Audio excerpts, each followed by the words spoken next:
grounded. He will. It's the Skinny on Sports Podcast with Aaron Cowk. I throw balls far. You want good words? Data language. Talk real sports with a real man. Come after me! I'm a man! I'm 40! And now, here's the be-all, end-all, know-it-all of high school, college, and pro sports. Aaron Skinny Cowk with the Skinny on Sports. We're talking about practice, man. I'm the MVP. Good Garrison Financial Friday morning out there, Western Oklahoma. Welcome to the Skinny on Sports right here on 98.1 FM. The Sports Animal. Glad to have you along for the next hour. Talk a little Thunder. We didn't get to yesterday. Thunder Heat tonight. 20 games left in the season. I want you to give me your conference finals. Whoa. Finals, MVP, and Rookie of the Year. Also, we got 20 more games. Yeah, but we're 3/4 of the way through the season, kind of where you're feeling now. We've done that. It's major at each injuries quarter. could change Well, all this. maybe We've already seen a couple. You don't have to pick it for real, just how you're feeling right now. Okay. You don't. I mean, what are you going to do? Change your finals pick when the conference finals start if somebody gets hurt? Those things I can happen. change these when we get to the playoffs. Yeah. These aren't official predictions.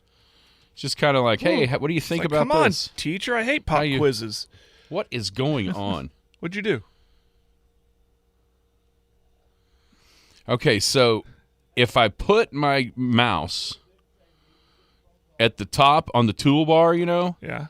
I can see the things I have open. Uh-huh. If I move it, whatever I have is just like boom, giant. Hold on, I gotta look at this. Did I hit something? I have hit. Okay, so watch. See, like this looks kind of weird.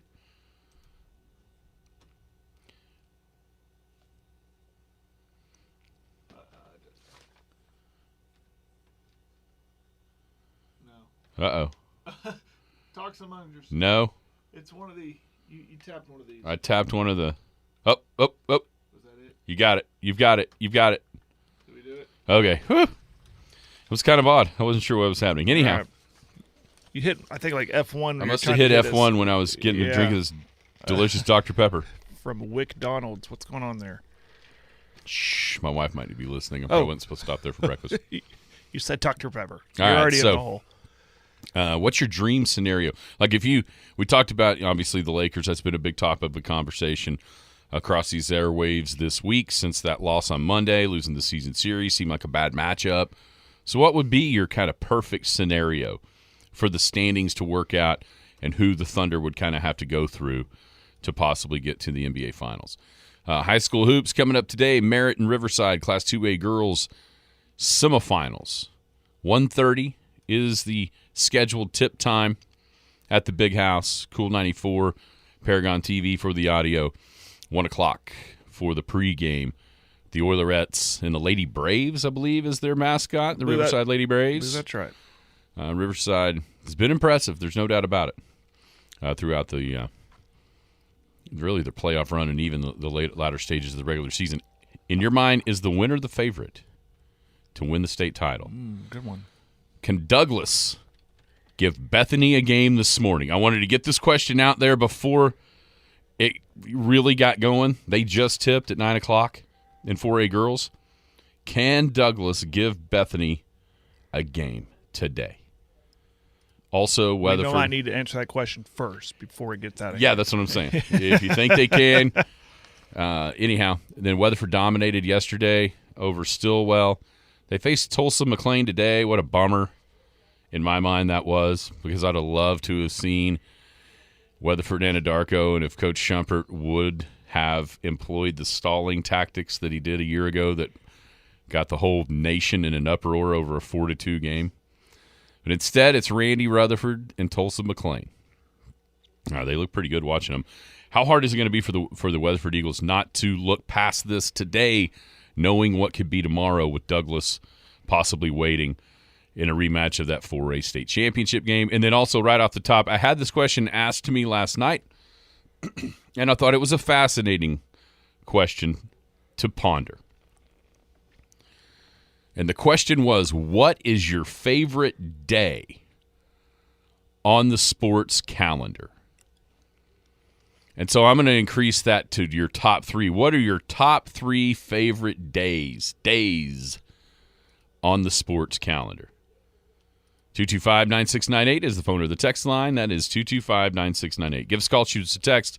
We can talk about any of those things. Whatever else might be on your mind, feel free to chime right in at 225-9698. If you're going to be outside the listening area, a couple ways to stay in touch with the show. Log on to kadsam.com or download the app. The app has it all. It's got radio. It's got the Penny News. It's got Big Elk and Paragon TV. All right there. Everything we do is right there at your fingertips through the app. And, of course, the podcast. We podcast the show every day. Well, every day that Jared's here, that I don't forget to record. When I'm here by myself. A little programming note. It might be a little delayed today because I got to hit the road as soon as absolutely. we're done. So, Yeah. But I am recording it, so it will eventually. Better than just in thin air like nothing. Like Wednesday's show. And it was brilliant Wednesday. Was it? I thought so, and nobody can tell me nobody can tell me any different. The podcast is everywhere where podcasts drop. How are you today, Jared? I'm good. How you doing? You're all canoed up. What's going on here? I got thunder. You got Thunder. looks like Canute. Looks like Canute t-shirt. It's a yellow thunder anyway. shirt. Oh, it is. It's one of those gold ones, Oh, okay. and just matches. Happens to be yellow. Okay. Didn't know if you realized that it was Merritt playing and not Canute. It's Merritt. I don't have Merritt gear. I don't Sorry. either. Hey, speaking of which, Merritt, you might want to show up because Riverside brings like their entire school. Did you see? Okay. We got And in they're trouble. loud, and they're very loud. We got in trouble for this at Hinton. Oh, we did? Yes, me and Daniel. But did you notice what it said on their T-shirts? No. They have a name for their student section. Oh. God. I noticed they were all wearing the same shirts and everything. I mean, they're very, very Oh, no, they brought them all to Hinton. They bring them all. Yeah, Yes, they brought them it all. was At awesome. one point, it was they made an announcement, said, the 15 Riverside students who are not on the activity bus need to board the bus now. I mean, they were short 15 students. But I think they bring the entire school. They What use was it every called? bus. It. Yeah, they do have a yell leader. Yes, they do. And It kind of reminded me of Texas A&M. I We wonder got- if they have yell practice at midnight. we got a little. We got accused of being racist. It's like What? the name of that. Name of the group? The name of the group could be misconstrued that way. Well, maybe we shouldn't even try to say it, but And we pointed out as the broadcast was beginning that how cool it was. Because, I mean, all of a sudden, you're right. yeah. It's like the whole school shows up. and they're loud. And man, they are loud, from- and they from do the it. very They beginning do a to great the job. No, end. it's awesome. I mean, they won by 39 the other day, and even at the very end, they're still yelling. And I noticed that if one kid was not yelling, that yell leader would yell Would at go- them. They right. would go, hey, wake up. Get up. You need to yell louder. Yeah, you're not just here to Yeah. sit around and do nothing. Yeah. You're here to support and help out the team. God, I wish I could remember. I don't want to start making guesses Yeah. because then we probably would get in trouble. Yeah. But Point is- make a note of that Yeah. if you can see. I 'Cause will. They have Yeah. T-shirts. They're black I'm T-shirts. They're like black and red, like the team. Oh, it's awesome. Trying to recall. It's absolutely awesome. Because they were on. It looks like they will be on our side that we sit. Yeah. Okay. And Merritt will be on the opposite side of Radio Row. So I will see the shirts. I'll have I'll snap a picture and send it to you. Good. Pretty cool. But Yeah, no, that's it's impressive what they do, and their team's impressive too. So get ready, Merritt fans. You're gonna have some fan competition. You better get ready to get loud. It'll be loud up in there. Sure it will. It's state. Sure It'll be it will. loud up in there. All right. So I was asked this question last night. Good conversation about it. So my question to everybody listening, and you too, Jared, is this. What are your favorite 3 days? Individual days In sports. on the sporting calendar? Okay, I've got 2. I'm debating the third. Okay. Labor Day Saturday Yeah, I've got that one myself. is one of mine because of it's typically the college football opener weekend. And then there's even a rodeo here in town that night. But there's just a lot happening on that Labor Day Saturday. So that one for me. Another one is the first day of March Madness, because there's so much going on, drama. I mean, you're almost guaranteed an upset, at least in some form or fashion, seeding-wise. And just it's a nice distraction from work on that day. It is the first day of March Madness. Those are the two I can firmly say, yeah, those are my favorite. I'm trying to think of a third. I'm as I say it out loud, I think it is July 4th, because it's just all American. I get to sit down, watch a hot dog eating contest, sport or not, I don't know, it's on ESPN, and then there's a lot of baseball on. So I think those three right there. I debated Christmas Day with all-day basketball, NBA, but I like baseball a little better. And I like that holiday a little better than Christmas. So, because of the food, right? I mean, notice the 2 days I mentioned are great eating days, too. So, those would Grilling, be my... great grilling days specifically. Oh, yeah. So, those would be my three. How about you? My number one by leaps and bounds is Masters Sunday. Oh, yeah, that's a good one. And it's not even close. It's my favorite day on the sporting calendar. Number two, I had the Labor Day kickoff for college football. And number three, I had Thursday. I put Thursday, Friday just because they almost meld into one because it's the first round. I'm not going to call it the second round. Sorry, NCAA. No, yeah. I'm calling it the first round of the tournament. It's always awesome. You know, historically, it's been very good. Some others that I thought of but didn't quite crack the list, and we've actually seen on the text line here similar thoughts. One was Kentucky Derby Day. I love the Kentucky Derby. It's fun. I think it's an awesome day. The question to me is the day, not just one event. It's like the entire day that encompasses the entire day. So that's why I went with those, what I picked. I had U.S. Open Sunday because it's always Father's Day. I like the stories that creates, and obviously that means a little bit more to me now as a dad and then without one. And then I put A and B state championship Saturday, but I think Jeremy's text to the text line, I think Friday's better. I'm going to scooch it back to semifinal Friday. Yeah. Because of the 8 games. And honestly, this year was no exception. You almost get better games a lot of years on Friday than you do on Saturday. So that one's awesome. And then personally for me, just with what I can't do athletically anymore, but one thing I can, the first Friday in June, for me, like personally, is the coolest day of my sporting calendar, because that's the first day of the annual oil and gas golf tournament here. It's my favorite tournament. I love it when I get to play in it. Unlike our, you know what I'm saying? We're working ours, but I love that Friday. It's kind of the kickoff of golf season to me. You know what I mean? And it's always the same. It's always that first Friday, and it's always a blast. And so that's for me. But I thought that was an interesting question, and I think it's interesting that we haven't had anybody even sort of say Super Bowl Sunday. I wouldn't. That is so far down my list. It is so far down. I'm surprised you didn't really because of the same reasons I put 2 out of my 3 days were holidays and food. I'm surprised you didn't say Thanksgiving with NFL football all day and good eats. I do love Thanksgiving. There is no doubt about that. That might be my favorite day of the year. It's my favorite holiday for sure. Yeah, mine's the 4th. And fourth is my second one. But Thanksgiving is just, Very good. Yeah, I like that. That was a fun question. If you'd asked me like a weekend, I could see you saying Masters weekend. Oh yeah. I go to the Labor Day weekend because we start high school football. I mentioned the college football, which continues in the Sunday and even in the Monday, and then the rodeo here in town. That's just a fun weekend for me. Okay, so I knew that we would get NCAA basketball tournaments starting as answers. I knew we would. Mm-hmm.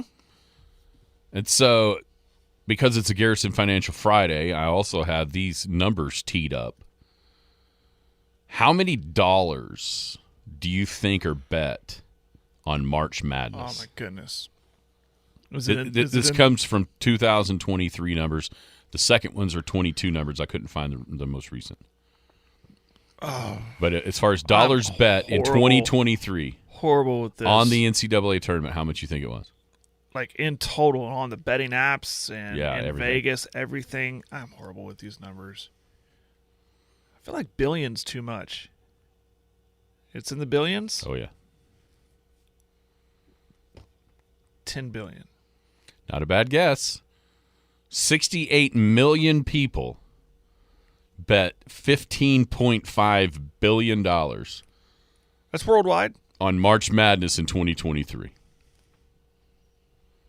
15.5 billion by 68 million people.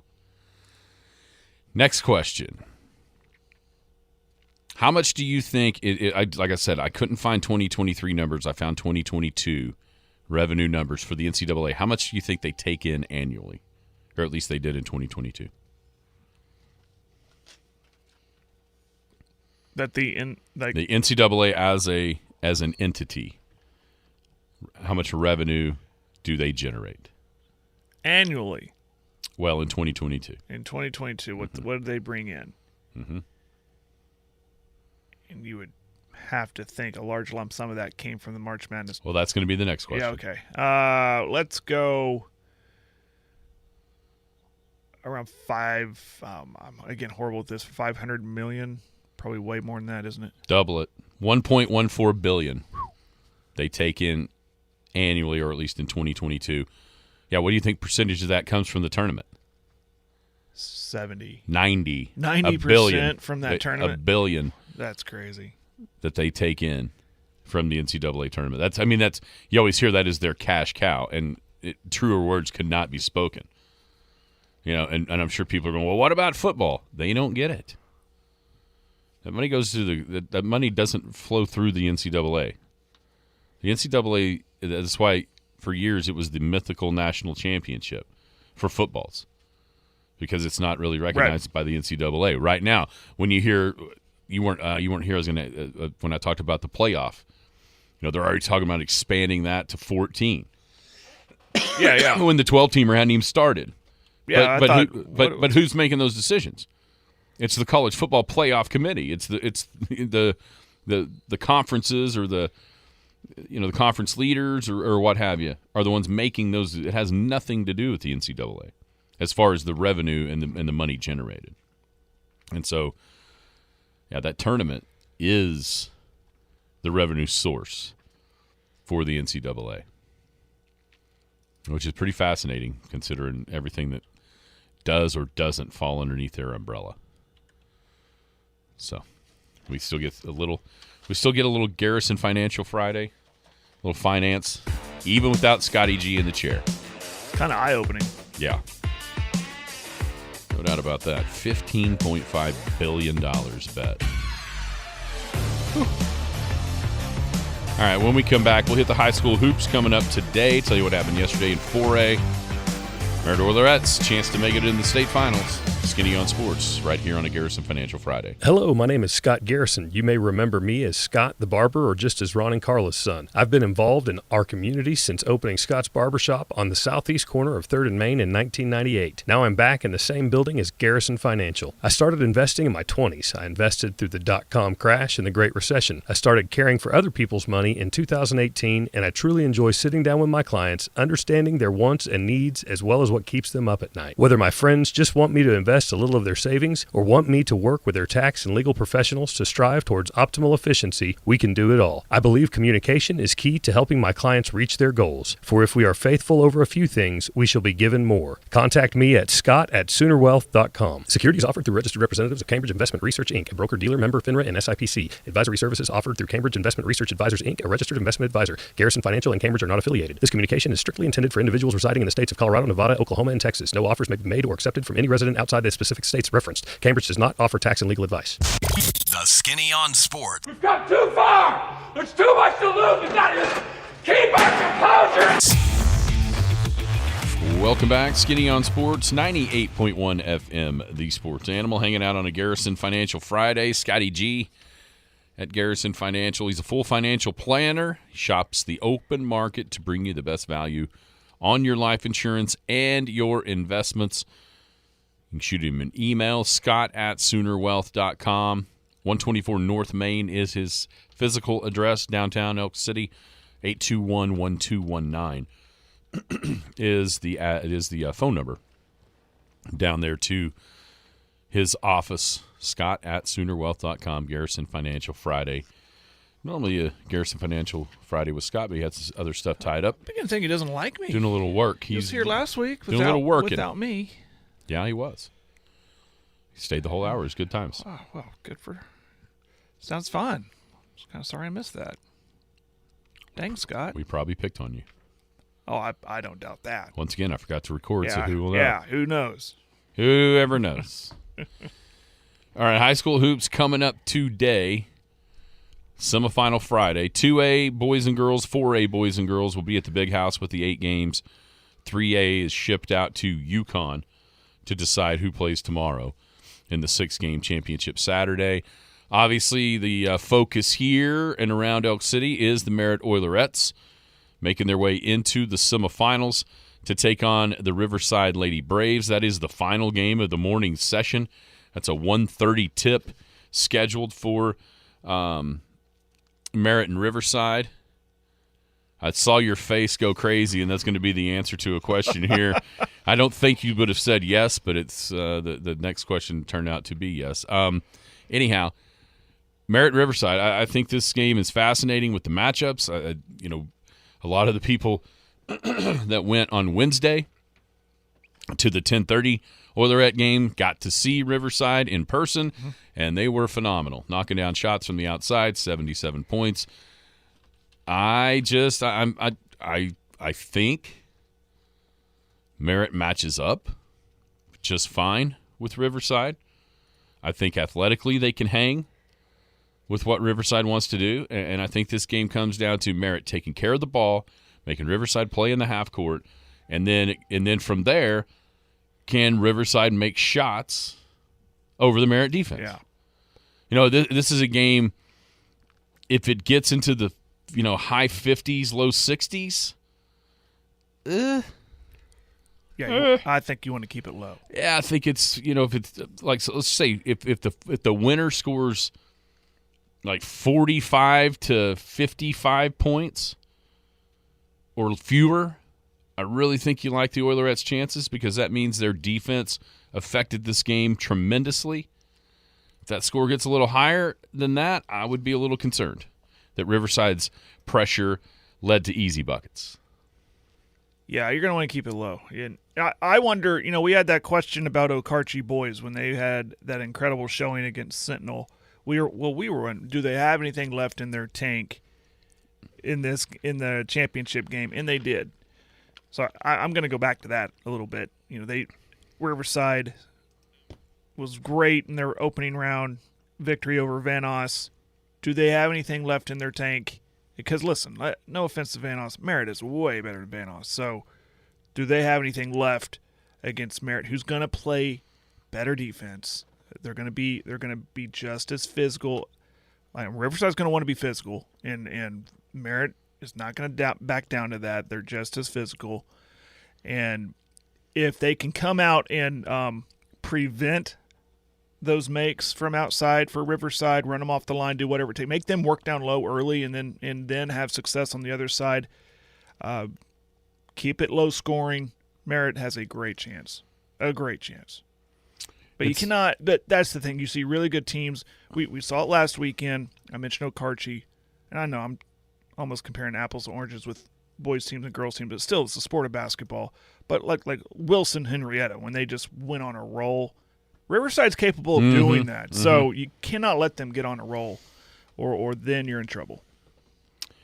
Riverside only their second state tournament appearance in school history, but they made it last year, and they got to this game a year ago, which I remember watching, the last quarter and a half maybe of that after we went and had lunch against Caddo. Yeah. and Caddo was able to win that game by 4. 49-45 was the final score a year ago in the Class A semifinals. So obviously Riverside looking for their first state finals appearance, first state championship. Merritt's won twice, all the way back though in 1980, their last title, and then in 78, the Oilerettes won as well. Lost in the championship game in 1977. How crazy is this? To Eric, didn't have to go far. They could have played that one out here. It's like when Canute and Cheyenne girls played. We both looked at each other like, could we not have met in Weatherford or Clinton or something? Mm-hmm. Yeah. Yeah, so, I don't know that the experience – both teams have been in the state tournament in the last couple of years, Merritt in 2022, and then obviously Riverside last year. It's a fascinating matchup, and I think it does. It comes down to how much does each defense impose their will on the other side. Merritt's would be obviously slowing things down, in my opinion, is what they're keeping it from being just a run-and-gun type game. Whereas Riverside's defense, I think, can turn to easy points because of the style that they want to play and getting up, forcing turnovers to get easy baskets on the other end. So we'll see what happens. Do you think the winner is the favorite tomorrow? I think that whoever wins is going to match up. If it's Dale, I think they can match up with Dale pretty good. I don't know if I'm ready to say that they're the favorite. Dale's pretty good. But they would be more battle-tested, I think. I mean, Dale's, listen, they're the 1 seed. They're also the defending champions. They're the defending champs. And today's matchup versus Hal which was the state finals last year. Yeah. And it wasn't close. So, Dale beat Hal 48-23 in the final a year ago. It'd be tough to say that the winner of this Merritt-Riverside game would be the favorite. But I'm not counting them out. Oh, no. I think, listen, we're over here talking about Dale boys and like, okay, it's Dale and everybody else. We're saying the same thing about Bethany. Maybe it's a 4-point game at halftime now, but Bethany girls. But this tournament, I think whoever gets Dale in the finals, I think we could have a really good finals.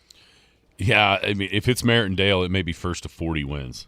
It might be first to 35 wins. Yeah. Yeah, Dale's the favorite until they're not. I don't disagree with that. No, that's what I said. It's hard for me to say that. Especially when you think about, you look at what would be the familiarity. Dale's been to the state tournament 6th straight year. They didn't get to play in 2020, obviously with COVID, but they were there. They qualified for it. Played in the finals in 2019. Played in the finals last year. Close semifinal losses in 21 and 22 since Eric's been there. So, and he's a guy, coaching-wise, not only at Dale, he had Frontier in the state tournament. He won state championships at Alva. And so, he's not too much, not to the level of, say, Hamer or Kevin Llewellyn as far as the amount of titles. But he's also, listen, their family ain't booking trips either now, the second week of March on the weekend, because they kind of know where they're going to be. They're booking a hotel room. Well, they may just drive home from Shawnee area, but yeah, that will be a very, very interesting matchup if it is Merritt and Dale, because you want to talk about a rock fight. I think that'll be a defensive, absolute rock fight if those two play. And then if it's Riverside and Dale, I think you're going to see kind of a similar matchup to what's going on today with Merritt. Yeah. With the styles and the contrasts, although they might not mind getting up and down a little bit more to their liking. I asked at the top of the show, we really didn't answer, could Douglas give Bethany a game? The answer right now is yes. As you mentioned, 4-point lead for Bethany at halftime. Talk about a team that was criminally undervalued in the rankings. I think Douglas came in 16th. Yesterday I mentioned how good a job that it seems like the coaches did.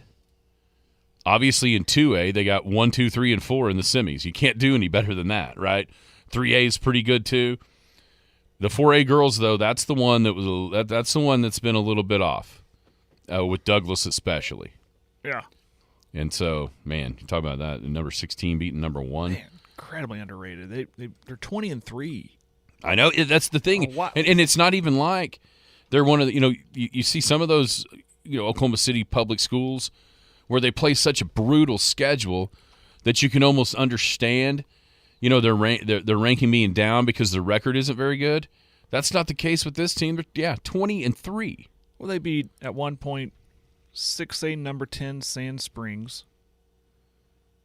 They beat Millwood, who was ranked 16th in 3A.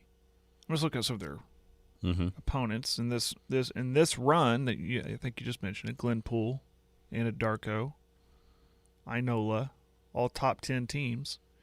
And I was watching El Reno last night, and he was talking about other games, and he mentioned Douglas and the Cinderella run. I don't think they'd like to be called.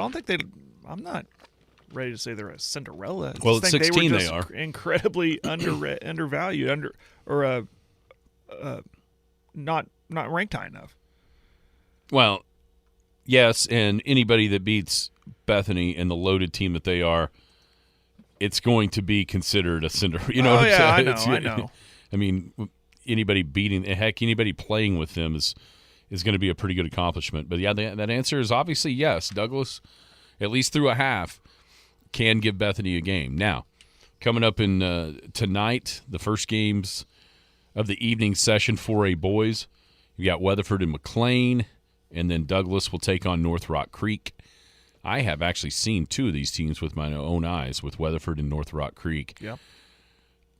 The Eagles dominated yesterday. It ended up being a 20-point game. It was actually they were up 30-something going into the fourth quarter, and Stillwell scored more points in the fourth quarter than they did in the first 3 against obviously the Weatherford reserves. Assuming a lot of reserves. McLean and Anadarko was a heck of a game last night. Darko was ahead 6 going into the fourth quarter, and McLean just turned it on. Started knocking down shots from the outside. Anadarko missed a couple of bumps that they're probably not wide open layups, but shots that they literally go through a pregame warm-up practicing, kind of those little reverse bumps that you see Shepherd's teams executing in like their layup line. They're not just dribbling up and laying it up normal. They're always doing something a little bit different. They missed a couple of those. McLean took advantage and came back and beat them to force their way into the semifinal. Mark even mentioned McLean on Tuesday as maybe a surprise team that could derail what we all think would be Weatherford Douglas rematch. They were athletic. Now, can they handle the size of what Weatherford possesses? And if you're Weatherford, how hard is it to not want to look past them, knowing what's there on the other side, more than likely waiting on you in the finals, a rematch and a chance at redemption for last year's loss? I don't think that's on their mind right now. I think their goal right now is to win today. They're well coached. Those guys they've been playing together for a long time. Oh, literally, there's stories all over. It's amazing. It's awesome. And it really we've talked about is how cool that is, and that is almost the common thing when you see teams playing this time of year. It's because more often than not, these kids have been playing with each other since they could basically walk. At the YMCA or over here in the Arrowhead Center or whatever. That's the common thing, and that's happened in Weatherford. I think. Well, my point to all this is I think they're focused on today only. I don't think they're looking ahead. I don't think that they're going to allow that to get into their minds. Yeah, that's probably right. It's natural though to let your mind waver. You're you've 365 days ago. Yeah, if this was a year ago. Yeah, if it was a year ago, but this is they've been in this situation, they've been in this tournament. But you have to think that motivation has fueled them for that team and that game at another shot at it. 100%. Like I would not be surprised at all. And I wonder what the angle is, or what the pregame speech is in the locker room. From Coach Bull, is it? So, hey, guys, don't even worry about tomorrow. We're just going to worry about this one. Or he goes, guys, we don't get tomorrow. That's right. Unless you win this. That's what it is. I think it doesn't matter what could be tomorrow if you can't go out there and beat Tulsa McLean. Yeah. I'm sure that will be the way that's looked at. And I don't see any reason why it won't be that way. Oh, I don't think it'll be close. I think they'll take care of business. I think it's set up for that, and tomorrow night is going to be one of those nights that I read a story earlier this week about Steve Daniels, the voice of the Big House, in his memory of different things in different tournaments throughout the years. I think he started in '99 as the voice of the Big House, and now it's carried all the way, obviously, here 25 years later.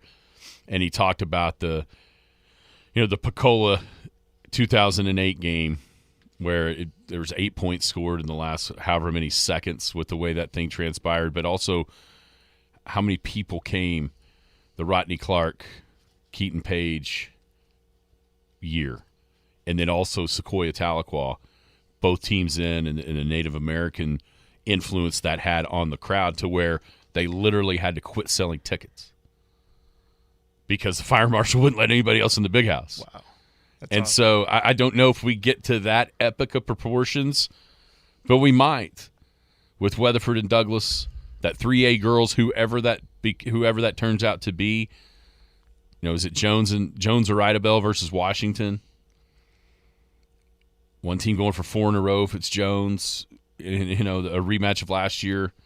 And then, of course, the juggernaut that is Dale on the boys' side as the nightcap, the last game for 2A and 4A at least, 2A, 3A, and 4A at least of the high school basketball season inside the Big House. I mean, it's almost sad that this isn't it, because what a perfect ending, at least for the basketball part of the building. Yeah. Instead, to see what we can get next year, I guess. But this feels like it ought to be it with what could happen tomorrow, depending on today. Yeah.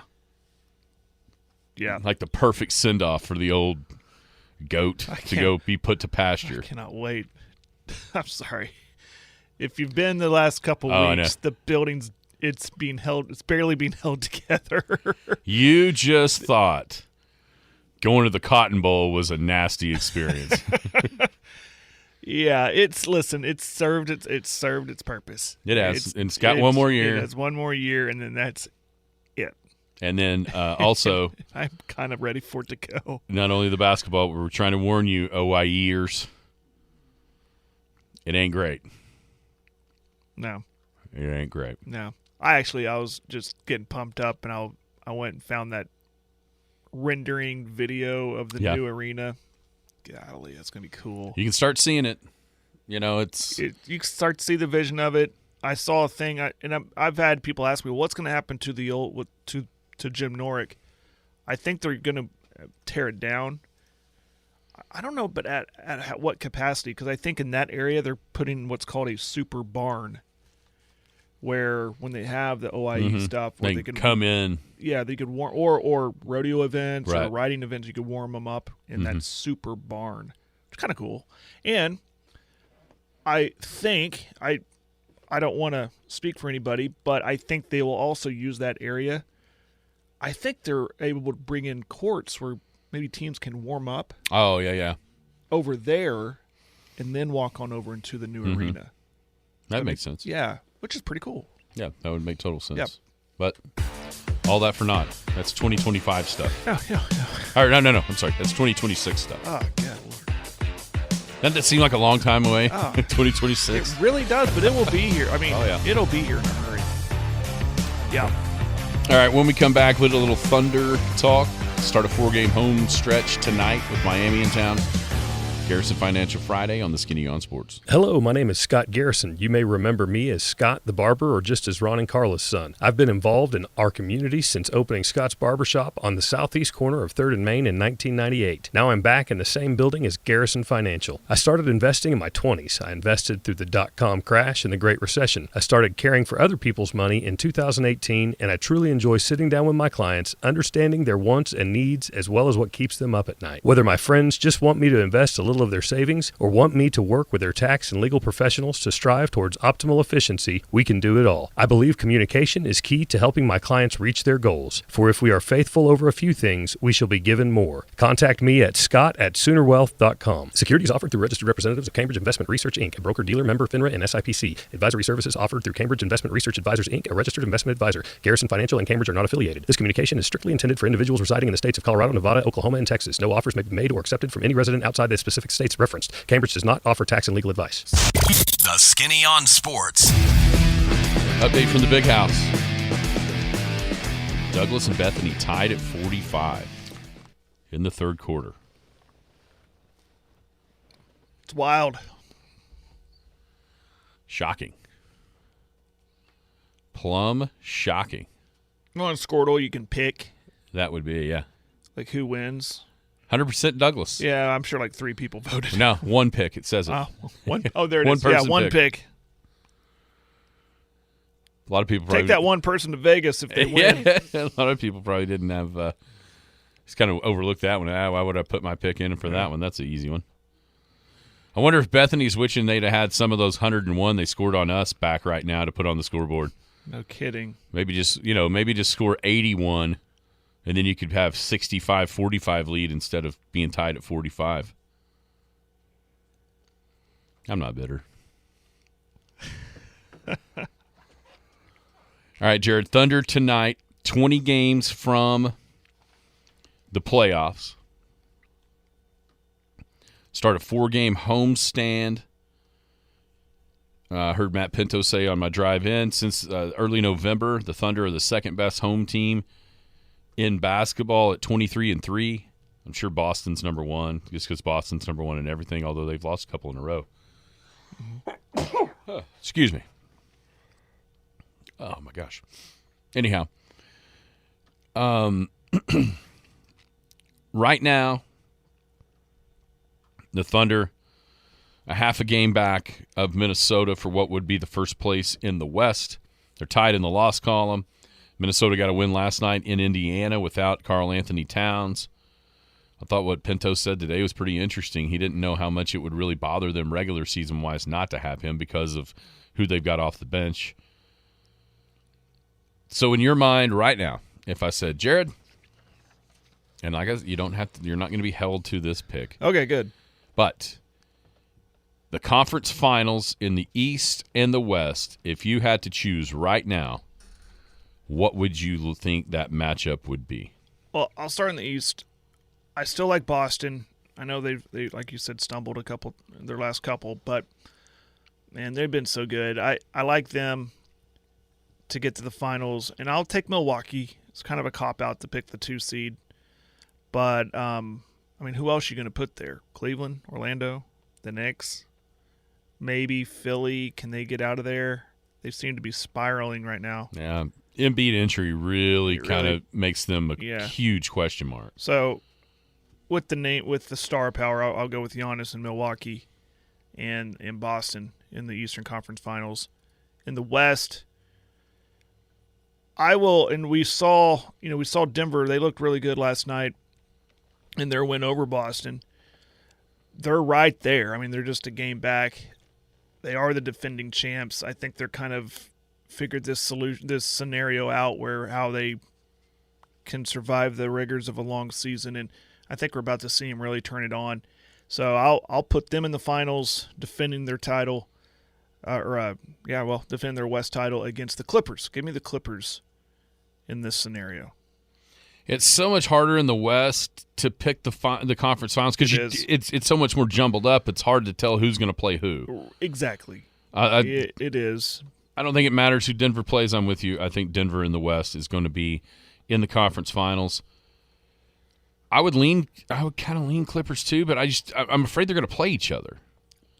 Yeah, before they get there. I think there will. Let me think about. I don't trust the Thunder. I don't trust Minnesota.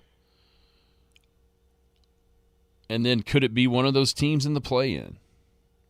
Like I could see Denver getting the 2 seed or even the 1. I could see them getting the 1, and then the Clippers kind of hanging around at 4, or maybe Maybe getting to 3 if Getting Oklahoma to City or 3, Minnesota Yeah. Something like that. falters just a little bit. I mean, no one's writing the Clippers off with Westbrook's hand injury. No. No. I mean, I'm afraid that That actually might have made him better. yeah, I think Jim might be proven right here in the we all know what his thoughts about Westbrook Shaping are. the minds. We all know that in 5-5 over the last 10. They played 3 or 4 without Russ probably now. So it's not like they've just completely taken off, but I don't. God.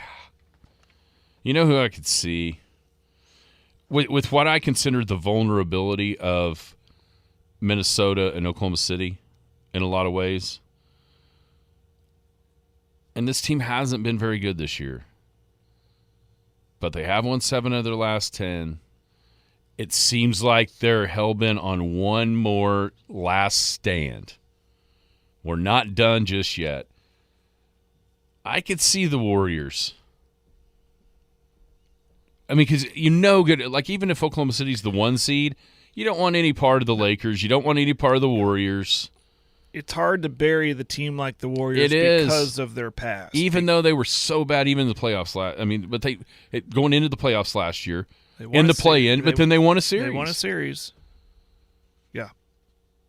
And so, man, to be different, I'm going to say Denver and the Warriors.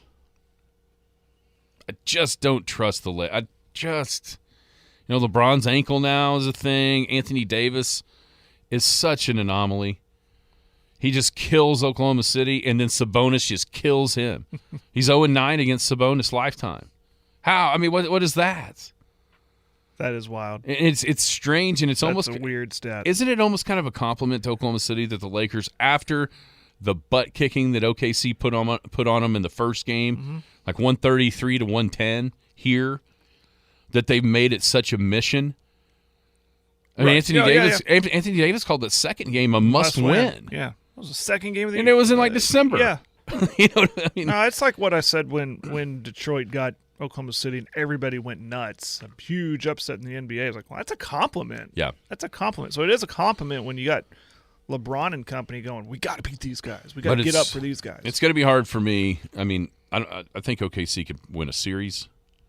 I don't think they can get to the conference finals. I just don't see it. With the lack of this doesn't happen. At the same time, you know what did happen all those years ago? In 2011, Oklahoma City went from the first time they made the playoffs, getting knocked out by the Lakers in 2010, to then in 2011 being in the conference final. I mean, this is very similar to what that would have been from the play-in last year, making that huge leap in one season to what the Durant Westbrook teams did back then. But I'll go Denver Warriors, because Warriors I don't trust anybody else. I mean, I don't know. It's a mess. Matchups are going to be huge. That's why it's so hard in the West, because you just don't know what the matchup's going to be. Who you got in the finals? Boston, Denver was last night a preview. Yeah, I think it was too. Yep, that's who I got. Yep, I think it'll be a fun series. Don't ask me who's winning, but I'll take Denver again. Do you? Okay. Yeah, I like Jokic. Although Porzingis seems to kind of, he seems to be a missing link that Boston needs, and also the Bucks are idiots for letting them get Drew Holiday. I know Dame is awesome, Dame time. Oh, I'm not sure if Dame affects winning as much as Drew Holiday does. Agreed. Who you got for the MVP? Maybe I am picking Boston in the finals. I like Jason Tatum. Oh yeah, I don't. Because for the regular season MVP. Well, listen to me, okay. Because I think with this final 20 games, Boston will come on. I mean, we've seen how good they are, and I think they'll come on. He'll make a strong push, and they'll go, you got to give this guy. I know, but I think Jokic is climbing back up into everyone's conversation, and that goes back to what I said about how they've kind of figured out how to get good at the end of the year and make a push, and he's a big reason for that. But I'll go with the best player who I think will be on the championship team. So I'll go with Jason Tatum. I know it's a long shot, but but I can change this later, right? So Yeah. that's who I'm saying. How about you? Games like last night make it harder. Right. Harder for SGA because Jokic was right there, triple-double, sweeping the Celtics in the season Well, I thought it was series. going to be harder for Tatum because it was Jokic winning. No, because I think it's two-person race. It's either Jokic or it's SGA. One of the two. Now, will voter fatigue – like Vegas has them right now as 1 and 2. If this was last year, I think SGA would win it because there was that voter fatigue for Jokic. Not that Embiid wasn't awesome, but that happens. We've seen that in the NBA. There was years where Michael Jordan won the MVP. Okay, that's just because people got tired of voting for him. I don't know if last year helps SGA in that manner. Like if Jokic would have been 3 in a row going into this year, I would hands down I think SGA would win it. Mm-hmm. I just don't know if. Even as much as maybe the Thunder have come into the national conversation, I don't know if it's enough. I don't know if they're going to have those marquee chances like we saw last night for Denver and Jokic for SGA to prove his point. That's kind of a light schedule than he's next 20 games. I know it's kind of the good thing for the Thunder as a team as far as where they might be able to wrestle away the home court from everybody in the West because of the lighter schedule, but it's also not the greatest thing of all time for SGA trying to get to that award because you look at Denver's schedule. Let's see, coming up on the 17th, ABC 2:30, the Mavs. ESPN a couple of days before that, Heat. ESPN Suns, TNT Clippers, ESPN T-Wolves. That's Denver and Jokic and his chances to shine. And then, of course, the entire talk starts after the game with Ernie and Chuck and everybody. Oh, that's the MVP. Yeah. And I just don't know if SGA is going to have enough chances to do only that. 4 nationally televised games left for the Thunder. Oh, they have that many left? How many of those are NBA TV games? Well, 2. Yeah, so two that two cuts versus in what, half. 5? Other two are on TNT. 1 at home versus the Mavericks here next week, and then at Philly. Yeah, 2 for SGA, 5 for Jokic, plus another 1 to 2 more NBA TV games. Here's the deal, Thunder fans. You want more nationally televised games? You'll get them next year. You'll get them next year. Yeah, make a deep playoff Yeah. run. Maybe get to a conference finals, and people are going to pay attention. yeah. Everyone's saying this is a team of future. This is the future of the NBA. They're going to get more attention, I guarantee. You can book Oklahoma City on Christmas Day next year. Book it. Oh, yeah. They'll be there. Yep. So I think Jokic is going to win it. And it's really kind of splitting hairs between the two as far as who deserves it. SGA, if SGA wins it, he absolutely is a deserving winner of the MVP. Absolutely is. I just don't know if he's going to get there. All right, Rookie of the Year. Well, I don't want it to be Wemby, but I think it's going to be Wemby. It's a 2-man race, but he did win the last matchup against Chet on was that on national television? Can't remember. Yeah, I think it was on ESPN. And I got a theory, and I've been called dumb for saying this by our man Jim, but I got a theory. Everybody wants to look right. The media wants to look right and go, we picked this guy as being the GOAT, the all generation player. He has to be the Rookie of the Year to prove that we're right. And he's awesome. It's His hard, numbers yeah, are incredible. Oh, they're great, yeah. If you realize what he's doing in the limited amount of time on the floor, that's what's nuts. He's only playing like 28 minutes a game. And putting up the numbers he's putting up. Yeah. I don't think people care. It's weird because there's no way in hell an MVP would come from the last place team in a conference, which is what the Spurs are. They've won 13 games out of 63. Yeah, he's putting up these great numbers, and he's on a team that's already been eliminated. Oh, yeah, and he's got an ankle injury. Yeah. So, but here's the deal. In any other year, Chet would win this thing, going away. This award was handed out on draft night. That's what I'm saying. It was handed out on draft night, and it doesn't matter that, I think you could build the case if you wanted to, that a big part of why the Thunder has made the leap that they've made comes from Chet Holmgren being in the lineup. You know, from a play-in team 1 year without him to fighting for the top seed in the West. Now, it's not just him. I understand that too. And obviously Chet plays with a way better team than Wembanyama does. But I think the sheer force of those numbers plus how far ahead he was to start in this conversation, just the fact that we're talking about it and even having a conversation that would make sense if Chet wins, it's not one of those where everybody goes, oh my gosh, what in the world? Like, he's a deserving candidate as well, for just like SGA is for the MVP. Deserving candidate. Mm-hmm. But he ain't going to win. It's going to be Wemby. And he'll deserve it too. I'm not sitting here saying that Chet absolutely deserves it. Wembanyama doesn't because he didn't.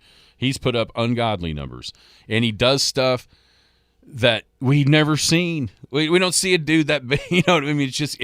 He looks like a freak, like a circus freak out there with other circus freaks. He looks like the freakiest of the circus freaks when he's out on the floor with his sheer size. And, like, not jumping to dunk. I mean, all that stuff. Yeah. And then, by the way, then he can make threes. Yeah. I wonder if Chet's injury last year that kept him out the entire season, if that had not happened, if he would have been a Rookie of the Year candidate last year, or because of that injury that allowed him to develop a little bit more to make him what he is this year. That's a fascinating question. Because, say, well, if he wasn't injured, he would have been Rookie of the Year last year. Well, what would he have been? I don't know. Would he have been as good? Well, I don't know. Even if he would have been as good, though, are him and J-Dub splitting votes away from each other? Great question. Paulo still wins? Yeah, that's a good one, too. But, yeah, it's fun. We're getting, like you said, I think in the break, you forget, like, how much fun the NBA playoffs can be when your team is good. All right. Yeah. Back. One last question. Let's just say, for argument's sake, that it doesn't matter where the Thunder finish. As far as the standings, create the yellow brick road to the finals as far as matchups. Well, I kind of looked at current standings now. Yeah. I think they figured out Sacramento. We all agree we don't want the Lakers in the first round. I'd rather have Sacramento. I think they figured them out. For some reason, they've had success against Phoenix. I'd gladly play Phoenix in the second round, and it'd just be fun to eliminate KD and the Phoenix Suns. Dallas in the conference championship, that means they upset Denver, right? At some point along the way, they upset Denver. And then in the finals, anybody but Boston.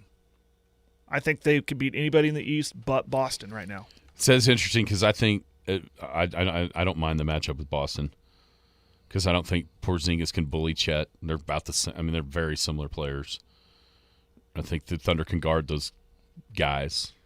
Although Tatum versus SGA would be a lot of fun. Oh, yeah. In a J-Dub and Jaylen Brown. I mean, there's a lot of fun there. There'd be a lot of fun matchups. I would go Phoenix in the play-in, the first series. First round. I'm just going to say, let's pretend like the Thunder are the 1 seed. Okay. Just for the way the standings are. I just went if the playoffs ended today. Okay, that's how I seeded so they it. couldn't be the play-in team. Right. Because they're 6th. So you had the Thunder too. Okay, I got you. I would go Phoenix on a play-in game. I like that matchup, even though those 3 guys are good. Which means then New Orleans upsets L.A., the Clippers, which would be the second round. And then I think Minnesota instead of Denver would be what you're looking for. I just don't think you want any part of Denver. Denver, the Clippers, as far as you get what you get the first series. It just is what it is. But as you move along, if you could figure out a way for it'd be awesome if Minnesota would fall to 4th and Denver and the Clippers would have to play each other first before it ever got to a conference finals. I don't know that that's going to be the case. But, it's still possible. But that's how I would go. And then I don't mind the Boston thing. And here's the deal. I just think it's going to be Boston, so why? I don't know. I do too. I don't. I think the last team you'd want to see for the Thunder is Philly, just because of Embiid, just slinging Chet into the rafters. When's his projected return? I think he's supposed to come back, but we'll see how effective he can be. Yeah.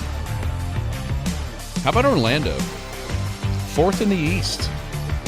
Pretty awesome. They're kind of on that same track with Thunder. Everybody have a great Garrison Financial Friday. Merit at 1:30. You've been listening to the Skinny on Sports podcast with Aaron Cow. Be sure to hit that subscribe button to get alerts of when the latest podcast is available. Thanks for listening. That ball is blistered around.